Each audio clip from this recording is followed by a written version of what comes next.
प्राचीन समय में रुक्मणी, सत्यभामा समेता श्री कृष्ण मसरा प्रचलित थी, जिसमें राधा का कोई जिक्र नहीं मिलता है। देवकी पुत्र श्री कृष्ण कुछ समय तक गोकुल में रहे और उसके बाद वृंदावन चले गए थे।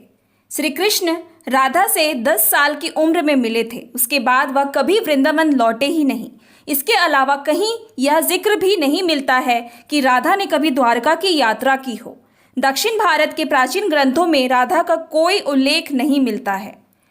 एक मत यह भी है कि राधा ने श्री कृष्ण से विवाह करने से मना कर दिया था, क्योंकि उन्हें लगता था कि वह महलों के जीवन के लिए उपयुक्त नहीं है। राधा एक ग्वाला थी, जबकि लोग श्री कृष्ण को किसी राजकुमारी से विवाह करते हुए देखना चाहते थे। श्री कृष्ण ने राधा को समझाने की कोशिश की, लेकिन राधा अपने निश्चय में दृढ़ थी। एक अन्य प्रचलित व्याख्या के मुताबिक राधा ने एक बार श्री कृष्ण से पूछा कि वह उनसे विवाह क्यों नहीं करना चाहते हैं, तो भगवान श्री कृष्ण ने राधा को बताया कि कोई अपनी ही आत्मा से विवाह कैसे कर सकता है। श्री कृष्ण का आशय था कि वह और राधा एक ही है, उनका अलग अलग अस्तित्व नहीं है।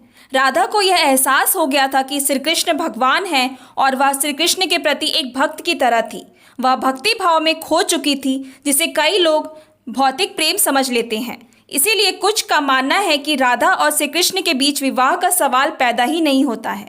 राधा और श्री कृष्ण के बीच का रिश्ता एक भक्त और भगवान का है। राधा का श्री कृष्ण से अलग अस्तित्व नहीं है। विवाह के लिए 2 लोगों की आवश्यकता होती है। कुछ लोग इसकी इसी तरह से भी व्याख्या करते हैं कि सामाजिक नियमों ने राधा श्री कृष्ण की प्रेम कहानी में खलनायक की भूमिका निभाई। राधा और श्री कृष्ण की सामाजिक पृष्ठभूमि उनके विवाह की अनुमति नहीं देती थी। राधा को ठीक तरह से समझने के लिए रस और प्रेम के रहस्य को समझना होगा। ये अत्यधिक प्रेम की आनंददायक अनुभूति है। एक व्याख्या के अनुसार कृष्ण और राधा ने बचपन में खेल खेल में शादी की थी, जैसे कि कई बच्चे शादी का खेल खेलते हैं, लेकिन असलियत में दोनों का विवाह कभी नहीं हुआ। वैसे भी उनका प्यार वैवाहिक जीवन के प्यार से ज़्यादा स्वाभाविक और आध्यात्मिक था।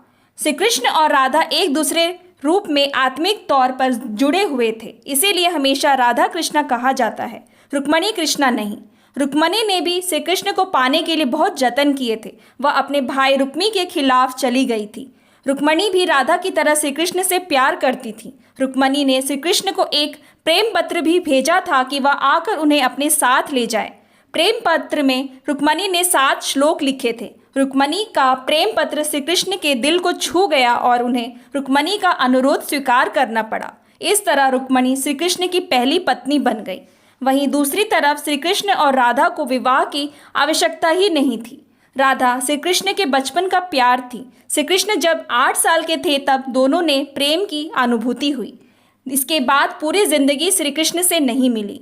राधा श्री कृष्ण के दैवीय गुणों से परिचित थी। उन्होंने जिंदगी भर अपने मन में प्रेम की स्मृतियों को बनाए रखा। यही उनके रिश्ते की सबसे बड़ी खूबसूरती है। ब्रह्म वैवर्त पुराण के अनुसार पृथ्वी पर आने से पहले राधा की एक बार कृष्णा की सेविका श्रीदामा से बहस हो गई थी।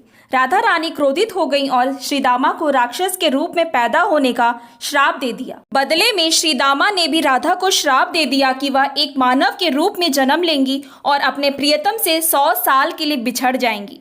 उसके बाद तुम्हें फिर से श्री हरि की संगति प्राप्त होगी और तुम गोकुल को वापस लौटोगी। ऐसी भी मान्यता है कि श्री कृष्ण ने राधा के इसीलिए विवाह नहीं किया, क्योंकि वह साबित करना चाहते थे कि प्रेम और विवाह 2 अलग अलग चीज़ें हैं। प्रेम एक निस्वार्थ भावना है, जबकि विवाह एक समझौता या अनुबंध है। एक मत के मुताबिक श्री कृष्ण ने राधा से इसलिए विवाह नहीं किया ताकि मनुष्यों को आंतरिक प्रेम के बारे में सिखाया जा सके। राधा श्री कृष्ण का संबंध कभी भी भौतिक रूप में नहीं रहा, बल्कि वह बहुत ही आध्यात्मिक प्रकृति का है। पौराणिक कथाओं में प्रचलित अन्य कथाओं की तुलना राधा कृष्ण से नहीं की जा सकती है। हालांकि राधा कृष्ण के प्रेम की कितनी भी व्याख्याएं क्यों न कर ली जाए, सब कम ही है। उनका प्रेम हमेशा मानव जाति के लिए आध्यात्मिक प्रकाश की तरह जीवित रहेगा। Thanks for watching. Please like and subscribe my channel.